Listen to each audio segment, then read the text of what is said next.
All right, so here we go. We're looking at the essay, research essay, and we're going to be talking a little bit about how to successfully do your brainstorming cycle, which will then lead itself to take you straight into setting up an outline to help you write the essay.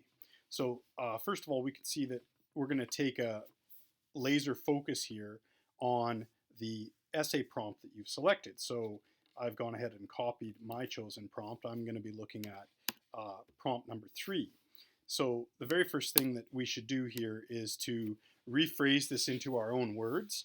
So this is a bit of a paraphrasing practice, but it also will help us just to make sure that we know exactly what we're looking for within the book. So I'm going to reread this and then we'll rewrite it into our own words or into a simpler version.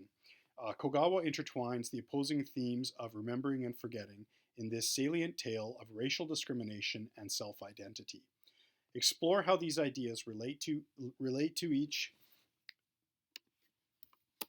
other, providing robust evidence from the novel plus 3 to 5 APA gold level sources. Furthermore, incorporate into the discussion powerful ways in which the author used an interrupted timeline to align these literary forces. Okay, so what's the main thing here that we're looking at? First of all, obviously the original prompt is helping us a bit with the targeting of underlining, italicizing, and highlighting. So we can see that there are a number of major ideas that are connected here. First of all, there's this kind of duality or this foil of remembering versus forgetting, which are both mentioned a lot within the book, because this is essentially a traveling journey down through all of the memories that the main character is experiencing as a result of her uncle passing away. It kind of breaks open her memory, so to speak, and she starts recalling all of these things. So we can kind of focus on that duality of remembering versus forgetting.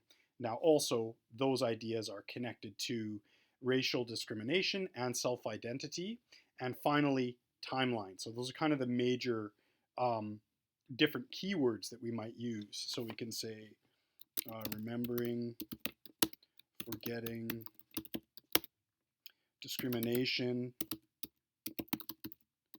self-identity, and timeline. So then we're going to try to rephrase this.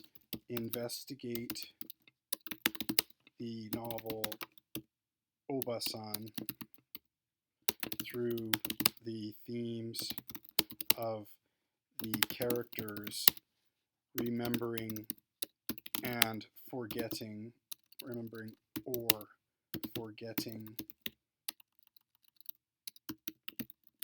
the trauma that the racial discrimination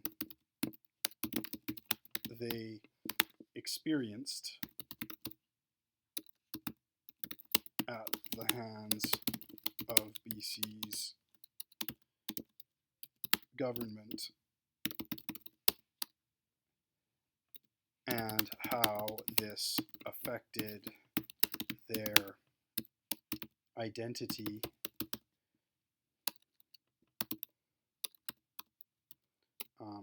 finally, the author uses the timeline, the bouncing, or we could say maybe the shifting timeline of events to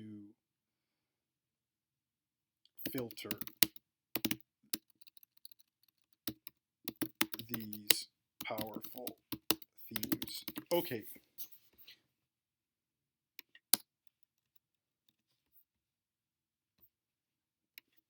So then we just make a few quick changes to tighten up the phrasing.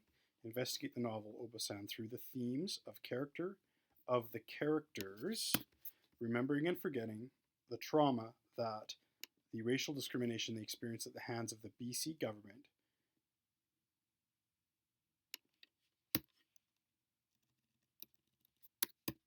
Just tightening this up a bit. Additionally, discuss how how these factors affected their identity. Finally, the author uses, or let's just put that in the past tense, used the shifting timeline of events to filter these powerful themes. So this is actually a really good practice, because what it's also done for us is we've almost got somewhat of a working thesis here. And so that's essentially what you need to do when you're writing your thesis statement. You need to take the original ideas of the prompt that you selected, of the essay question that you selected, and you need to reframe it into your purpose and then some sort of a guiding list. So we don't really have a guiding list here yet. So it's not finished, but what it has done is it's kind of realigned those core ideas into some sort of an organized and advanced sentence. So now we're going to move on to the next focus, which is brainstorming itself. So now the brainstorming is basically just a practice of you putting down as many ideas as you can on the page.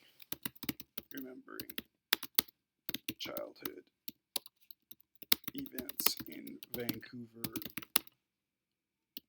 are brighter than the later events. So remembering her mother and father, who are now gone. How does this affect Naomi? Okay, remembering walking with her uncle in the grass.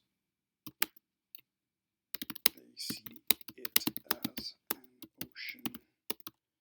Equals metaphoric or symbolic. They are ocean people.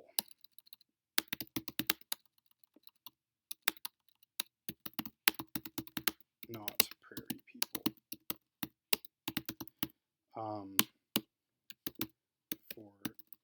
Forgetting Uncle Sam and Obasan constantly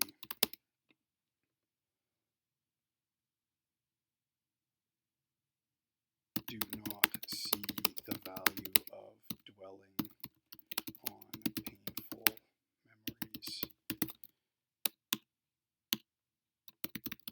Remembering that Emily, the firebrand, constantly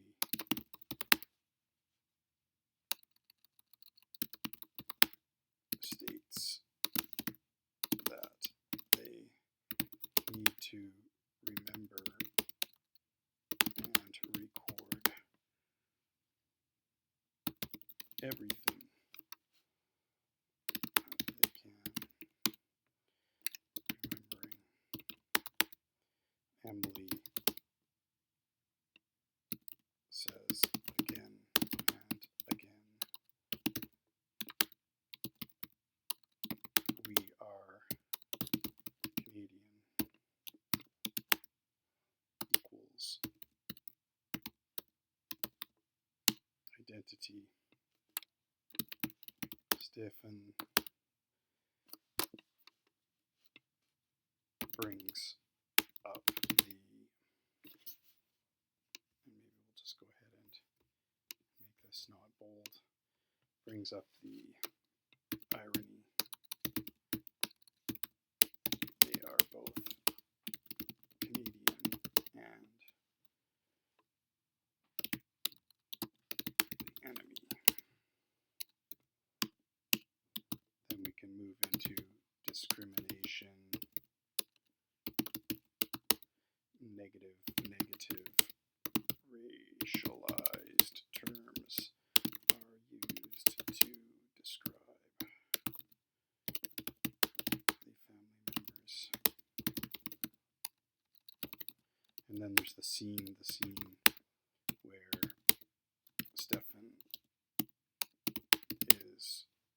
basically verbally attacked by a girl in his class. And then we could just put down page number. And so what you can see is that this whole process, it really, what it does come down to is we're trying to get down as much as we can from what we've already read, right? And so you'll notice that I'm kind of indicating which of these core ideas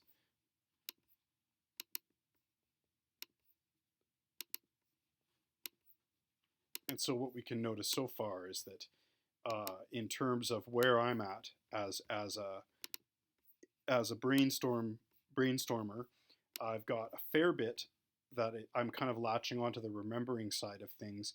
I've only got the 1 point so far on forgetting. Discrimination as well, we've just kind of started to fill those ones out. And then a few things here in terms of identity. This one should be, right, and then we are Canadian. And I've already kind of started to lock these down. So then, what do we think about timeline? So the flow of the story bounces around through the timeline of their experience. And then I might ask, why does the author do this, right?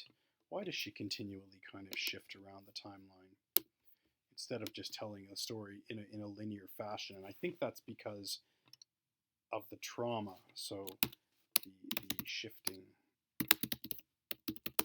timeline is connected to the processing of the trauma caused by all of this discrimination.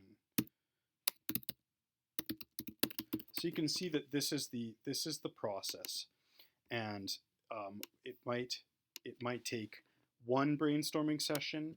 It might take 2 brainstorming sessions, and what I encourage you to do is just continue to build and work on this sheet. So now what you can see is that down below as well, we've got a little bit of an outlining tool here for us where we can help us to build our outline, where you're even going to be able to write in what your topic sentences are going to be, what your hook sentence will be in the introduction. And then once we do have a kind of a more accurately drafted thesis statement, you can plug it in here. And I've even included a section here for us to add when you're reading. If you're reading your book and you see something that's really powerful and you think you need to record the page number of it, you can add that. You can add that here in this middle column. And then also later, we'll see that it'll be useful for us to then write down paraphrases, which will eventually become part of our triads of support. So hopefully this tool will also help us to organize our ideas. But that's the starting of the brainstorming process. It's not something that you'll be able to do quickly, and I've just taken 14 minutes to start giving you an example of the process. But hopefully it gives you a jumping off point.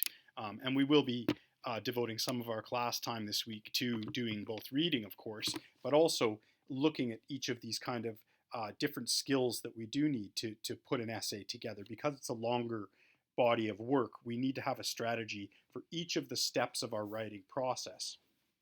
Okay, so we'll start there and we'll stop there. And now your job is going to be to use these tools to help you complete the first draft of your research essay.